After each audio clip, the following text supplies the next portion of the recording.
Hello, hello, hello, hello, hello, hello, hello, hello, hello, hello, hello. So, today's episode of Rydes N Vybes is sponsored by Donk Parts. You guys can reach them on Instagram at Donk Parts, on line at donkparts.com for all of your Donk Parts needs. They also have other items outside of Donk Parts that they sell as well. I'm trying to work on getting a promo code so that when you guys order stuff, you can use my promo code and get some type of percentage off. So fingers crossed, we'll work on that. Now, today's guest is Tate Designs. I'm super excited. Like, I don't know why, but like some guests and subscribing to the YouTube, you can catch up on all past episodes. Be mindful, we've been doing this now since 2019, so there are a lot of episodes to catch up on. So, while we wait for the guests to join, I have no idea what's going on with Instagram today, but I'm gonna tell y'all this. I'm determined to talk to Tate Designs today. So we definitely talking.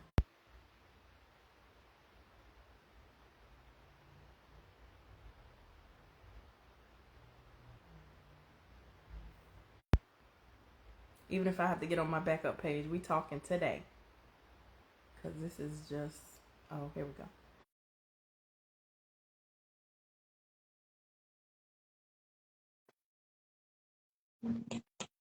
Hey, What up? listen, I was so nervous. I was like, oh God, Instagram, don't act up. I've been waiting to talk to this man for a Stop. really long time. How you doing tonight? I'm doing good. So first I want to tell you thank you for taking time out of your busy schedule to sit down and answer the fans' questions and let us get all up in your business for a minute. It ain't nothing. Ask away. All right, so first I'll start off with one of my questions and then I'll get right into the fans' questions, okay? All right, all right. All right, so tell me how how did you become Tate Designs? How did this all start? So, story time. I grew up in Virginia. I moved to Florida back in like 2005 for college.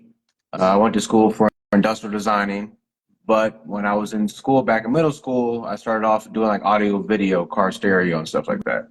And then once I moved to Florida, it just kind of grew from there, you know. So I started working at some audio shops, but like once I plateaued at a shop, I kind of moved on to the next one and kind of learned another trade and learned another trade. And then with over the years, I became who I am now, Tate Design. Okay. So what all does Tate Design do? Do you do everything? What all do you do at your shop? I used to do everything. But over the years, I've learned where my time is best utilized and where I make the most of my money at. So in the very beginning, I was doing like full custom cars. I worked at other custom shops back in the day. So I gained the knowledge from there, doing, full frame restorations, welding, fabrication, lifts, lowers, hydraulics, airbags, upholstery work. The upholstery work turned into vinyl, so I got into doing vinyl wrapping, and then from there I got into my shop. I offered a little bit of everything, but among the years I kind of just focused on just the vinyl wrapping now. So when did you stop doing everything? What? I haven't stopped. It just I don't do it as much. I'm kind of more selective on the type of projects that I kind of pick and choose when I do those type of things now. Right. So what made you decide to just move just on to the vinyl wrapping? Because my turnarounds are like within 5 to 7 days. I don't have to really sit on a project for a couple of weeks like these other custom shops do, where I can kind of turn over a project quickly and be very profitable. Right. Now that makes sense. And then I've also felt like no shade to a shop that does everything, but sometimes the shop that say they do everything don't really do everything. It's like Very good. contracted work. So you may have to send the car to 3 or 4 different shops, but you're advertising that you do everything. Yeah, we typically try to do as much as we can under one roof here. If I can't handle it, I typically may have someone come in or I outsource it to somebody else. But the customer knows all that typically when I communicate with them. Right. What when did you know, hey, I feel well, I guess, do you feel like, okay, now I've made it? Nah, nah, I never feel like I made it. I'm always growing every day. Right. But you know, sometimes you can look back on where you started from and where you are now, and you like, dang, I Oh, I've made it. definitely started from the bottom and came up from there. Definitely that. But the sky's the limit at the end of the day. So, I keep pushing myself and just trying to one up myself every project for the most part. What was a project that you worked on and you were like, oh my goodness, I cannot believe that this is happening? Actually, a few years ago, I worked with a company called Unique Rabbit. They make styrofoam sculptures and figures and characters, and one of their customers are the NFL. And I had the opportunity to wrap two 24-foot Lombardi trophies in chrome for them. And then those trophies got put on center stage at the opening game, I believe, in Tampa. So they were on the field during the performance. Oh wow. Did So you feel um, like, okay, so I know men don't really make it a practice of crying, but were you standing there like, I'm about to yeah, cry. I mean, I'm about to cry. it's a Chrome by itself is very difficult for those people that know, in the vinyl world. It's the most difficult material to work with, and to have the opportunity to push my skills to the limit, and be able to accomplish that and actually see my accomplishment on television, and where the world had seen it, it's one of those accomplishments that got to do. Did you get emotional?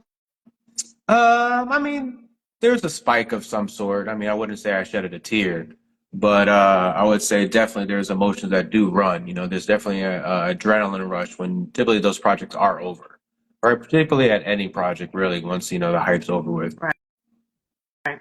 Cause I know, I typically, even though I'm a female, I typically don't make it a practice of crying. But if something happens and I'm like, oh my God, I cannot believe this is happening. I'm like, oh, I feel it. I might be about to, something's happening. I might be about to, one tear might fall. I mean, maybe once or twice on some other projects that I kind of got emotional on just because of like what went through them. And then at the end result, just the customer was happy and just got just an accomplishment out of it. Just another, I guess, notch on my belt. Right. What would be your best piece of advice for someone that is looking to get into not only just vinyl wrapping, but also looking to be a shop owner? Rome wasn't built overnight. You know, be patient, take your time and just understand that you're going to have hiccups, and just you got to drink some water to get rid of them. But at the end of the day, things happen. Right. What's something that you wish you knew going into business?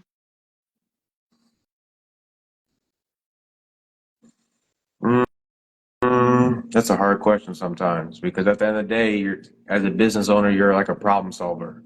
So something may happen or something may come up, but at the end of the day, you got to solve that problem, and just figure things out. Right. Do you take how would someone get in contact with you to have work done by you? A lot of my business is word of mouth.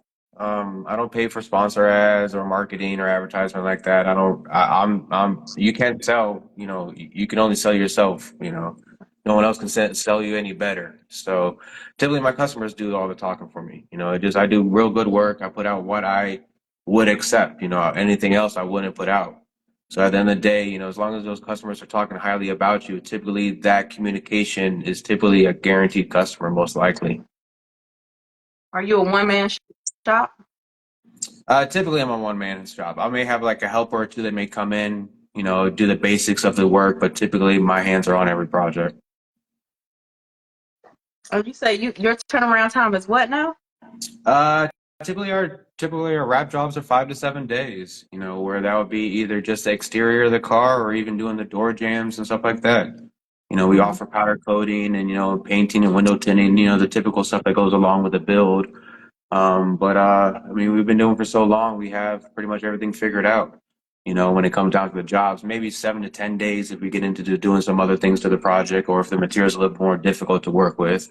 But typically within a week or so, you have a new car. You pull up, we go over the car, we discuss everything, and within 5 to 7 days, you're pulling out of here with a brand new car. That's a great turnaround time. I'm gonna tell you something about. I'm not gonna expound on it, but what I'm gonna say is, Go ahead, I'm listening. okay. Let's see. What's a good way to say? Okay. That's a great turnaround time. I'm gonna say that because most times, no. No, I mean, No. why do I need to keep your car that long? There's eight hours in a day, right? Your work day, right? Right. If you're not completing your job in 8 hours, you must be doing something wrong. That's a whole nother story for a whole nother day. Yeah, I mean, But what I will we, say, we can talk about shops, how they keep your cars for a month, 6 months, a year, 2 years, and you walk up and, the car still looks like it was 6 months ago, but you ain't making money that way. They pull in, we discuss what we need to discuss. I explain what I need to explain, and then I set the expectations. So it's not when the customer comes back and, the expectation wasn't what it was when we first talked about. If things change amongst the build, I communicate with the customer. Customers are like relationships. Not all relationships work out, so not all customers work out either. But as long as you have some type of communication with your customer and just be 100% with them, there's no understanding or no miscommunication at the very end. that's what I will say. I think a lot of not just in the automotive world. I think just a lot of businesses lack communication. You know what I For mean? sure. If Communication's something hard. comes up, I'm sorry, It's go ahead. very uncomfortable to talk to people sometimes. You Right. know, it's very uncomfortable. But in order for you to grow, you got to be uncomfortable. So you ain't going to grow if you ain't uncomfortable. So every time you have a conversation with a customer, you know how to talk to the next one. So I'm from Jacksonville, Florida, and there used to be a company called Lee and Kate's Glass, right? Okay.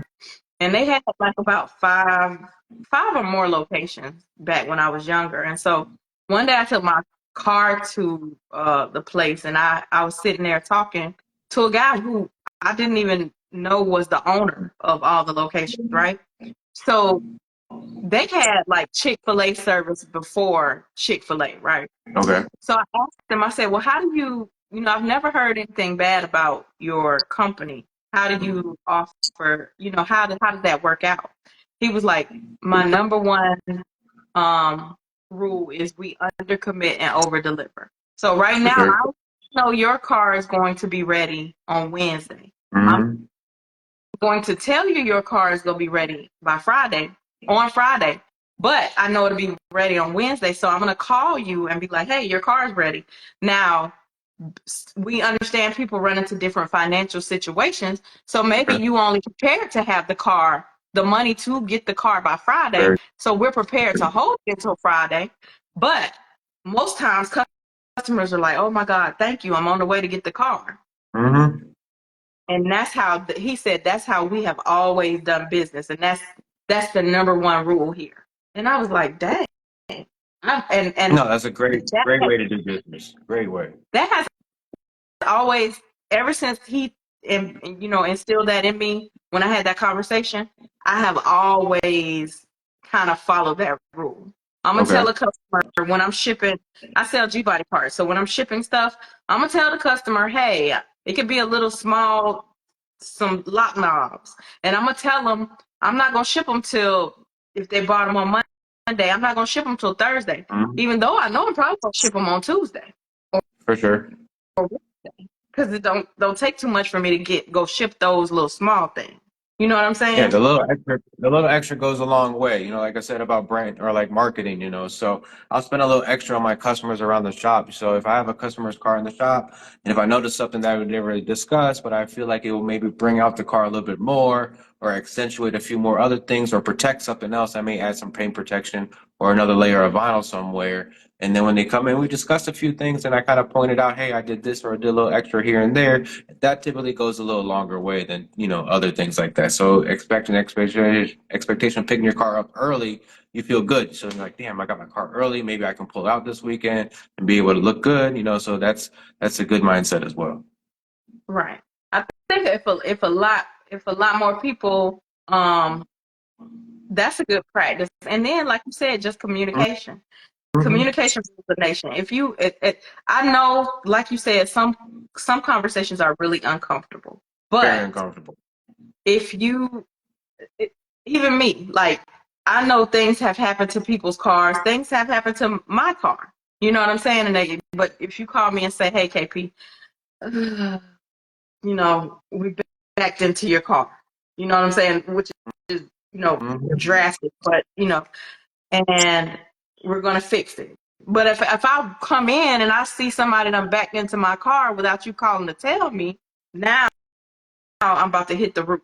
Oh yeah, you're definitely gonna feel some type of way, man. I have some stories where I broke a windshield on a customer's car as I'm wiping it down on their way here to pick up the car by accident. You know, I had shut the hood on the car, and there was a roll of tape on the windshield in the hood area, and the hood pushed into the roll of tape onto the windshield, and I cracked the windshield or as the customer was pulling up.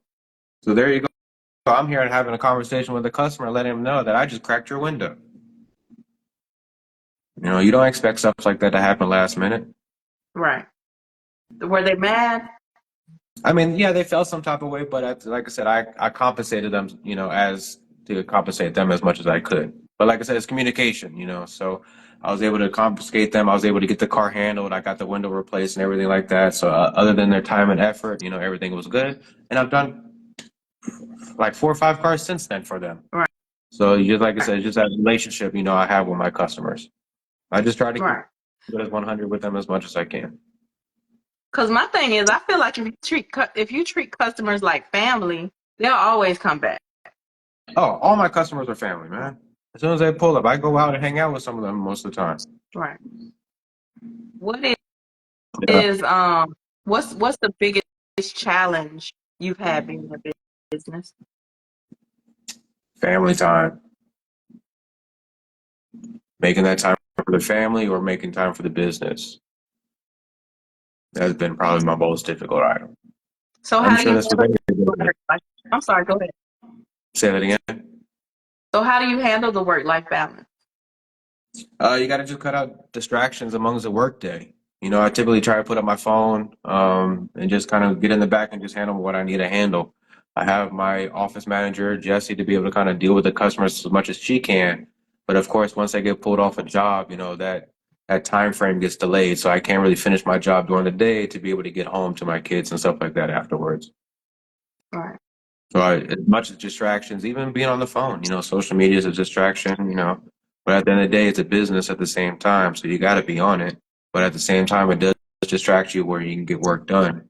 So before I used to kind of handle, shop stuff during the day and then do stuff at nighttime, like go home, spend time with the kids, have dinner, put them to bed. And then I would have to come maybe back to the shop at nighttime and then just handle what I need to handle that night while the kids were in bed and then got back to it in the morning. Wow. Sounds like you probably need 30-hour days instead of 24-hour days. For sure. For sure. I'm team no sleep. If anybody knows what type of work I do, they know it. No matter what time of the day is, I'm out there putting in some work. Right. But that has to be draining as well, though. Like, do you ever take vacations and just personal care? No, I mean, for sure, like on the weekends or even late nights, I find my personal time to be able to do things and be able to, stress relievers, activities, things to do, hang out with the kids, family, girlfriends, go out and do stuff. I definitely enjoy bike life and stuff like that because you're in the moment when you ride a bike. So nothing else pretty much matters at that moment. So just find things to kind of get your mind off the shop stuff. I enjoy building cars, but like afterwards, I just like to hang out, bike life, just kind of chill. What's um what's the this is a two-part question. So, what is it that you love the most about the car culture and the car world, and the thing that you hate the most? I love how there's so many different cultures within the culture, you know, and but at the same time, some of those cultures have like, of course, conflict amongst each other. But at the end of the day, we all have the same passion for vehicles or trying to express our ways in a car as much as possible. So however we need to do that, but yeah, we can all get along, why not? But at the end of the day, like the call culture is so big. We have the big rims, we have lowriders, we have mini trucks, we have lifted trucks, we have importers, there's a wide range and we all have a passion for vehicles and just how to express ourselves, through our cars. It's pretty crazy on how every car looks. Yeah. I think I was looking at speaking on what you said about the conflicts inside. I was looking. Royal Family King made a post one day, and he said it's crazy the thing that was meant to bring us all together divides us so much sometimes. And I'm like, it's really not Very true. that serious. I mean, my taste in cars may not be your taste in cars. No. I do not like new cars. I don't. That's not my thing. And I don't like imports, and I don't like, what I'm saying? There's so much stuff that I don't like. Yeah. Even this is an unpopular opinion, and Bot Chevy World always gets on me because I say this. I don't like Bot Chevys because to me, they were police cars and taxi cabs. I mean, right? I If can you see think that. about back in the day. I can see that. But I respect them for people like Boost Doctor and being friends with Bot Chevy World and Mr. Hensley. And it's a lot of guys and ladies that have bad Bot Chevy. So I respect them. But would I ever build one or drive one myself? No, I wouldn't. But I do have respect. Even the lowriders. I never knew how much a lowrider cost until I became friends with people like Tate Avenue Convertibles. Yeah. He's in the Lowrider Hall of Fame. Yeah.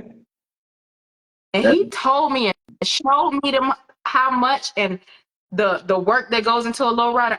I never knew. I feel like more details go on lowriders than any other culture. Any other culture. And they cost the most. For sure. There's the attention to details. They got the engraving, they got the plating. That's where all the other cultures got their ideas from. Right. So trends always repeat themselves. Yeah. They're just repeating in a different type of culture now. That's all. And I used to be like, why would you build a car and put all that money in it and then, because they hop the cars, right?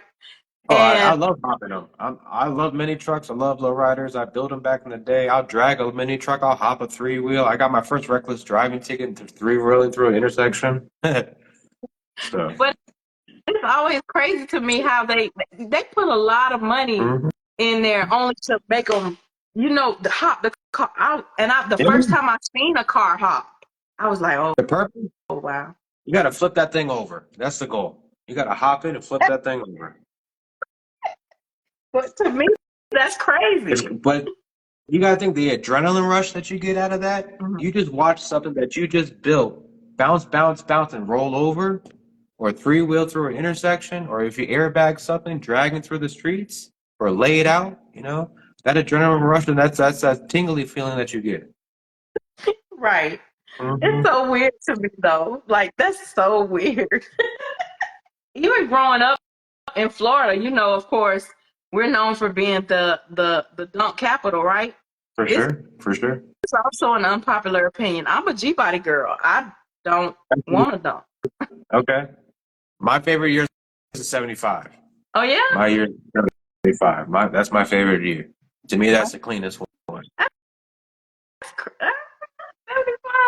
I can see that. I can see. Yeah. 75 and then like 73. Those are the only two that I really like. Do you own one? No. I got customers that own them, so they're like my cars too. That's how I typically see it. If you have not already, build it. What is your dream car to build? I'll probably build my own type of car. I'll probably put some shit together. It probably won't even be something, I just kind of come up with my own kind of car.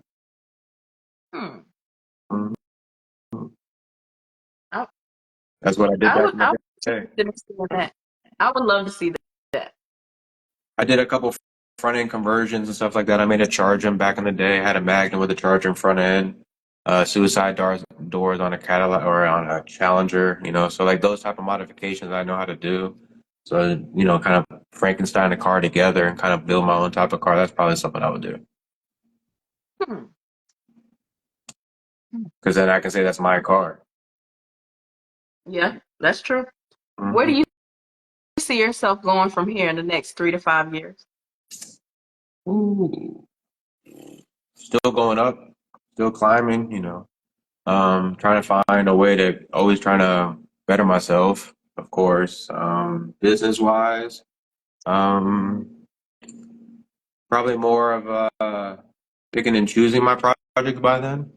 I kind of do that now, but I do training classes as well. So amongst training classes, do the shop stuff. I've seen a more of a demand for these training classes a lot more recently, so I've been kind of focusing on my time on a little bit of that now.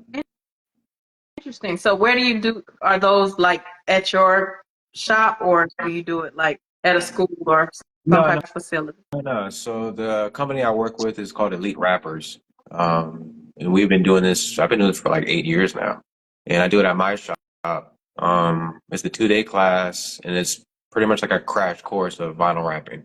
I teach you everything from like when the customer walks in the door, how to kind of just deal with them a little bit, to when you hand over the keys to your customer. So, and all the vinyl wrapping and everything in between. So it's a 2-day class. I break all that kind of stuff down. And from there, you learn about 5 different brands of film. So when you begin vinyl wrapping, you're not just starting off with just one brand of film. You get a feel for 5 different brands because each brand works a little bit different than the other one. Each brand's made a little bit different from the other one because of the type of metallics or pigments or the type of finish that it's made with. So it gives them like a little bit of a beginner entry of different brands to work with. So they're not like ordering one film and they install it and they hate it and they can't figure out how to install it, but then they try something else and then they really love it. So it kind of gives them an opener to the vinyl industry.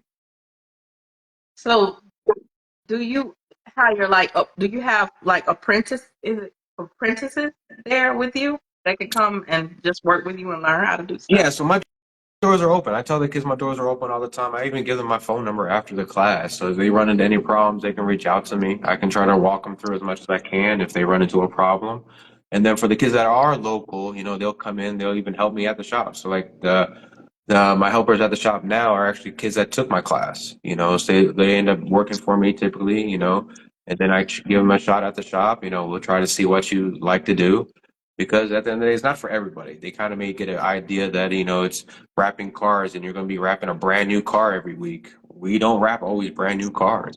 I deal with everybody. So at the end of the day, there may be some body work that you may have to put in one day. You may have to sand a car. You may have to unwrap a car. So it's not like very like, how they show on Instagram and everything. Like it's always cookie cutter and everything's amazing. Shit hits the fan sometimes. So it gives them a real world, scenario on how to do stuff here. Hmm. So how long did it take you to be actually wrapping cars to say, okay, I'm pretty well versed. I know what I'm doing. I'm doing it every day. Like every for me, like I feel like I'm not your typical rapper. Yes, I rap cars, we do stuff from the shop, but I get a lot of outside calls to go on. Like I said, I rap the Lombardi trophies. Like not many people get the opportunity to rap objects or, walls or like, things of that nature. Like I get the phone call when like things get difficult or they need to turn things around or like I tell people I turn the fan off when shit hits it. So when shit hits the fan, I turn the light switch off.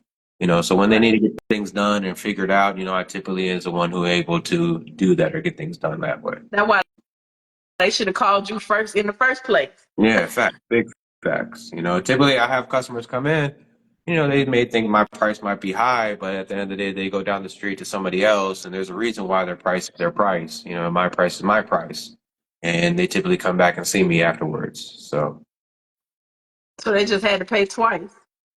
hey, I didn't say that, you did.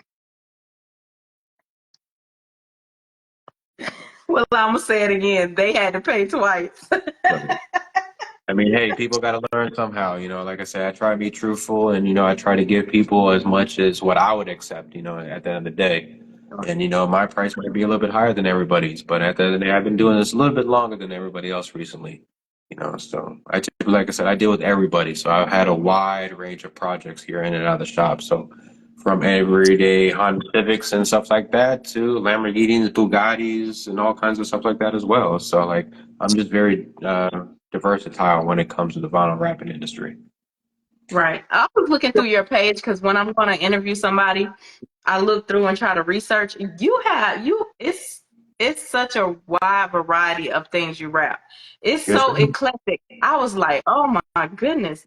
Mhm. One day it might be an old school. The next day it might be a race. It might. I was like, what in the world? Or I'll have all those in the shop at the same time, So like, like I said, I deal with everybody. And just for example, yesterday I was at a race team wrapping a Alfa Romero for a race team. Today I was wrapping a 12-foot dog for the Unique Rabbits, So like, and then tomorrow I'm wrapping a box truck for one of my food truck guys. So like every day is a different project. So it's not the same cookie cutter. I go into work, I do the same old. Like it's a wide range of stuff that I do every day. So I don't get bored, That's what I love about this industry. So every day is a different project, So You think you could teach somebody like me how to rap? I don't know anything. I've never rapped. that's I fine. rap gift.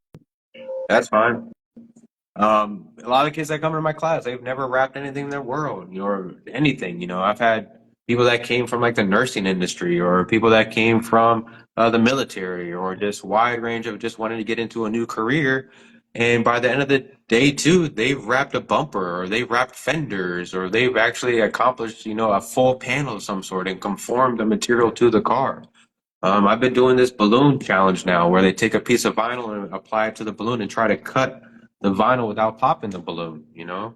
So that can be a thing too. I saw that though. I was like, how the heck they supposed to cut it with a knife and not pop the balloon? Precision's everything. So at the end of the day, it's just having the nice knife hand and steadiness to the hand, and it's accomplished. Hmm.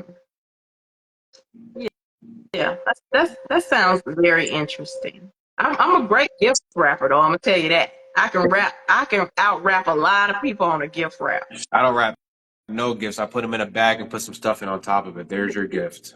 So. People, I don't know Um, why people think vinyl rappers can rap a gift so cool and everything, but nah, I'll go ahead and put that in a baggie and hand that over that, to you. that's not right now.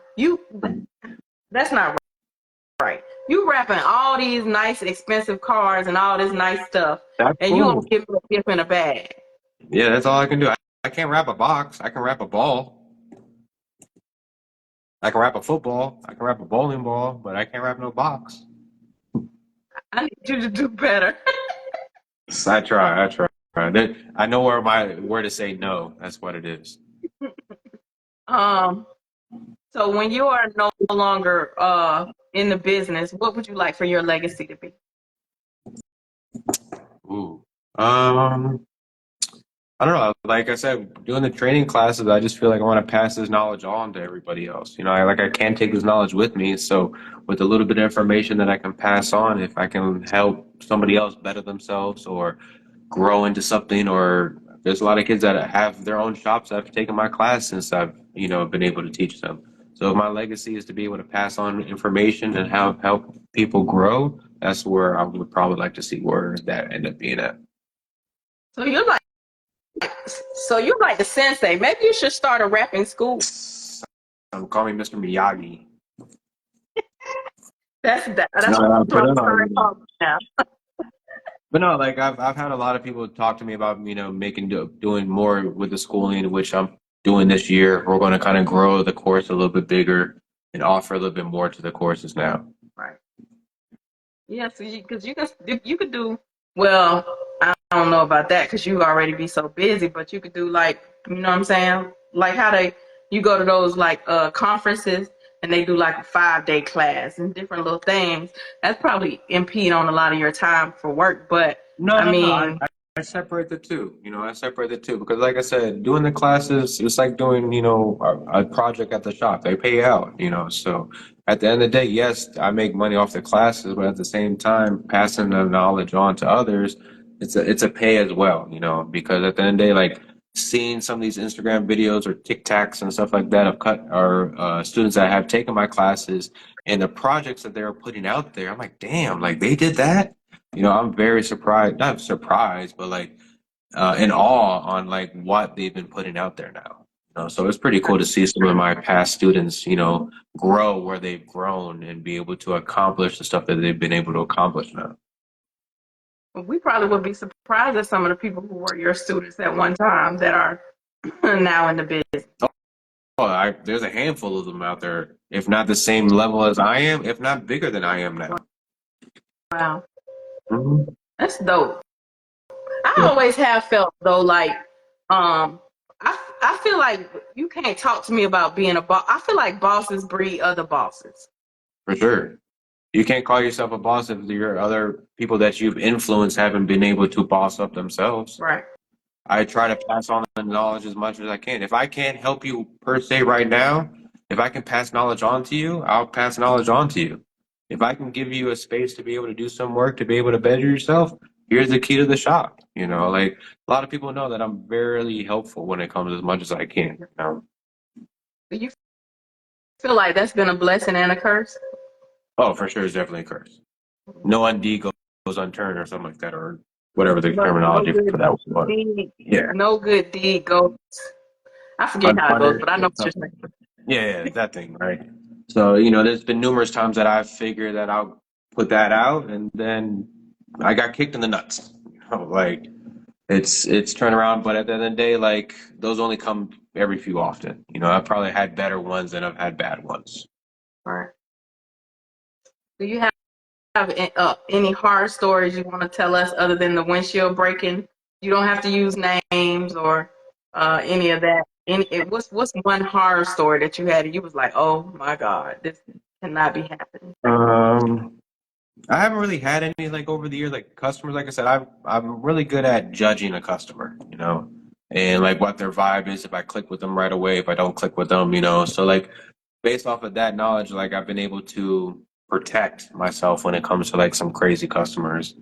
I've had some, maybe some demanding ones, but at the end of the day, like you can't rush, this type of work. If you want to rush it, then there's going to be issues with the end result at the end of the day.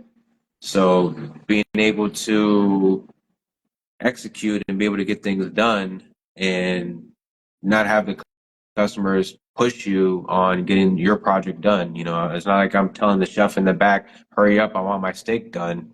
Like if you want it cooked and if you want it done right, you got to let him do what he has to do. Right. So there's been a few customers that pushed me on how to get projects done, but at the end of the day, I try to accommodate them as much as I can. Um, I had one incident with a customer just recently, actually.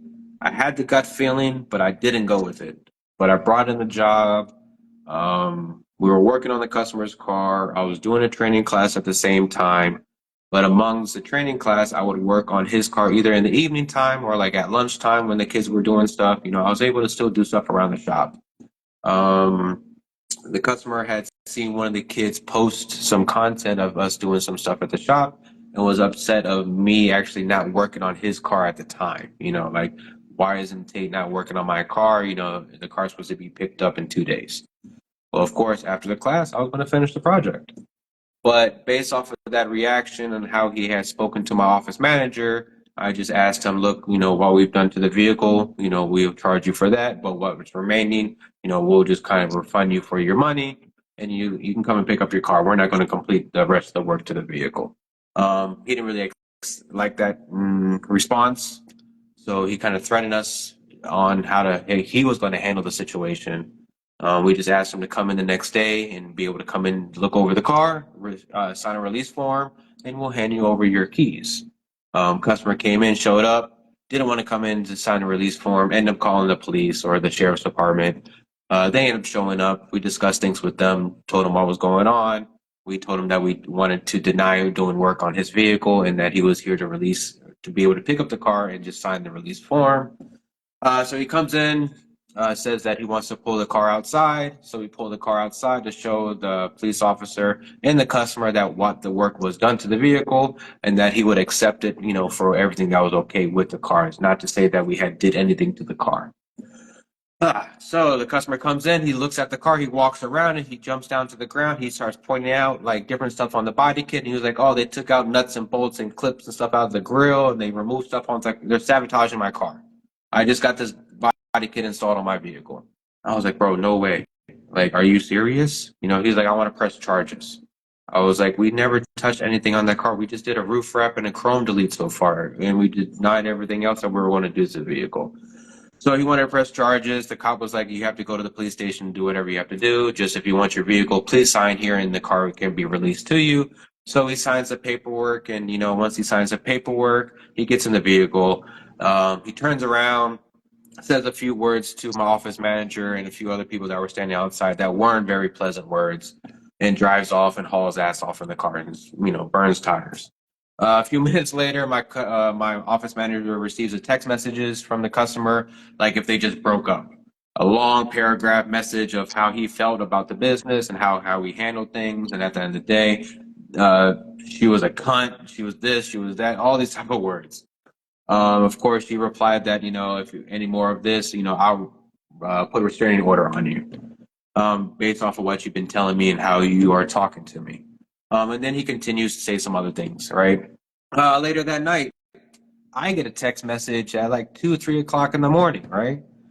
Same thing, kind of a broken down text message, and I get a eggplant picture of somebody.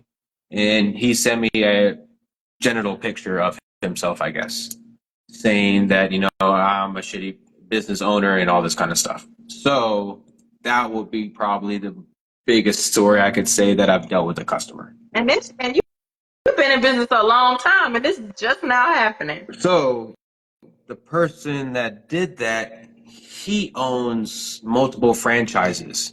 So he's a business owner himself. So I feel some type of way, or I had felt some type of way, so I had put him on blast because he has a backstory of himself that I found out. But at the end of the day, to cause problems, is it worth it? I don't think so. But having someone send me some type of pictures like that, or even speak to one of my office manager or my employees and stuff like that, I was going to take, kindly to that. But I figured I wasn't going to engage back into the picture. It wasn't worth it. It just water under the bridge, so. What's ironic though? You said it. I was just telling this to Mike, Phoenix Fabrication. Yeah. The other week, something happened with him with a customer. And I told him, because he said the same thing you said. My first mind told me not to deal with him. No, you got to go with that gut feeling, bro.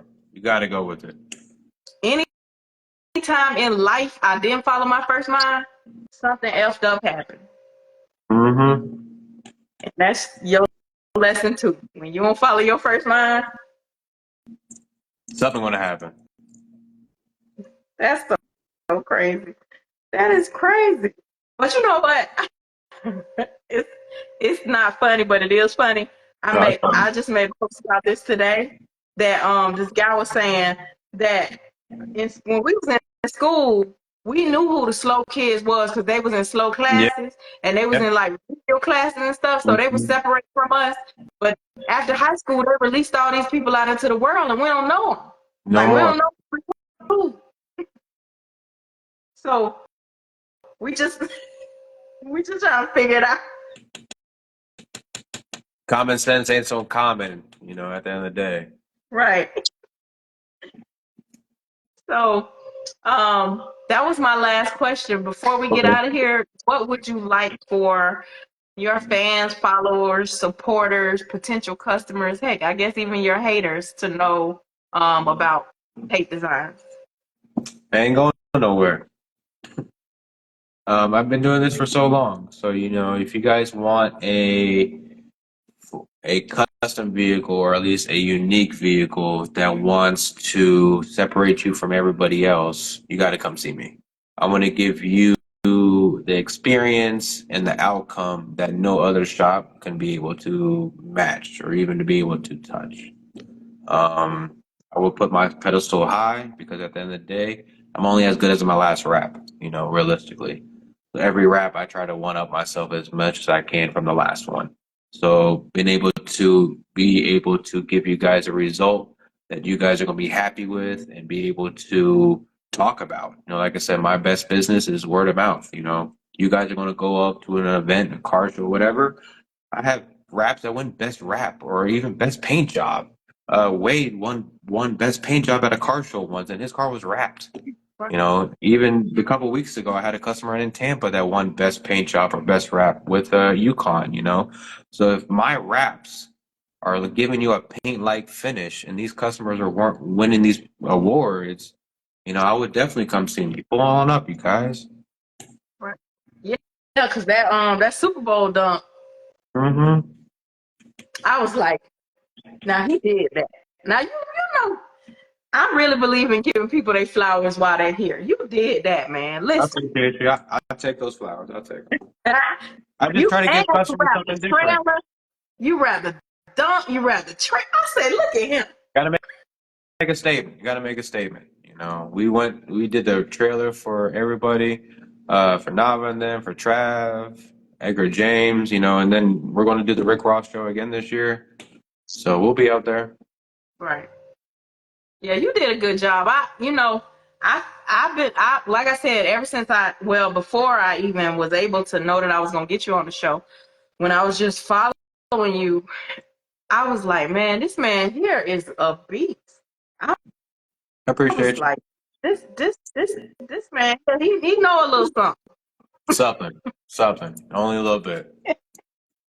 But like I said, like my clientele is so wide, Right. and I love it. And like I said, one day I'm rapping a Lamborghini, another week I'm rapping a rubber ducky on South Beach for the hotel. I'm doing Art Basel stuff. I'm rapping a wall. I'm flying out. I flew out to do 2 trucks for SEMA in 4 days for a company. Like I said, I'm that guy who goes and turns off that switch when the shit hits the fan. So I enjoy that because at the end of the day, it just pushes me to be uncomfortable, and I've been able to execute those projects at the end of the day. You still do jet skis? I do whatever you want. Jet You ski, ain't gonna rap no like I said, house. well, last week I did my training class. Last week I get a phone call Thursday during my training class. One of my boys down in Miami, he had a project that he had to wrap a bus for a event over the weekend in Wynwood. And I was like, sure, no problem. When do you need it done? He was like, I need it done by 8 a.m. tomorrow morning. I was like, well, shit, say less. I'll pull up after the class and we can get it done.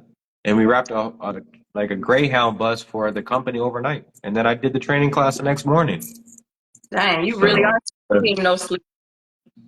and I feel like in our industry, there's no time clock. Right. Like end of the time of the day, we can install whatever we need to install. I'll go into a mall and install graphics on a storefront or something, or I'll go down on Lincoln Road and wrap something down there somewhere. Like there's no time frame. I've done stuff in the stadium. I'll go to the Dolphin Stadium and wrap a booth inside somewhere, or do some graphics there at 12 o'clock at night. You know, so there's no time clock for what I do. Well, like I said, I just had to give you your flowers because I've been watching you for some time, and uh I was so surprised that you said yes, you were gonna come. I was like, look at there. Shit, we can do this again. Shit, we can chat again. I'm cool with it. We definitely gonna chat because I got some things I need to run by you. But I appreciate you taking time because I know you one of the busiest men in the car world. So I appreciate you taking time out of your busy schedule to sit down and let me pick your brain. No, I appreciate you even thinking about me at the end of the day. Yeah. Shit, I love doing this kind of stuff. Yes, Like I said, I love sir. just giving the information out there, as much as I can. If I can inform the culture as much as I can, maybe I can get a rap or two off of this, at the end of the day. But like I said, I just want to give people what I would accept. Right. Well, that's all I got for you. I appreciate you. No, I appreciate your time. All right. Thank you so much. You enjoy the rest of your night. Ain't nothing. I'll talk to you then. Later, y'all. All right. So, guys, if y'all missed any of today's episode of Rydes N Vybes with the guest Tate Designs, go make sure you catch up on the full episode on YouTube. You can get to the YouTube channel by clicking the link in my bio and make sure you subscribe while you're there. September 2nd of this year will be 5 years of Rydes N Vybes, which is so crazy. It seems like yesterday we just started it. So you have a lot of episodes to catch up on if you have not been subscribed. So thank you guys for tuning in to tonight's episode of Rydes N Vybes. And I will see you guys next Tuesday night at 9:30 p.m. Eastern Standard Time. See y'all then.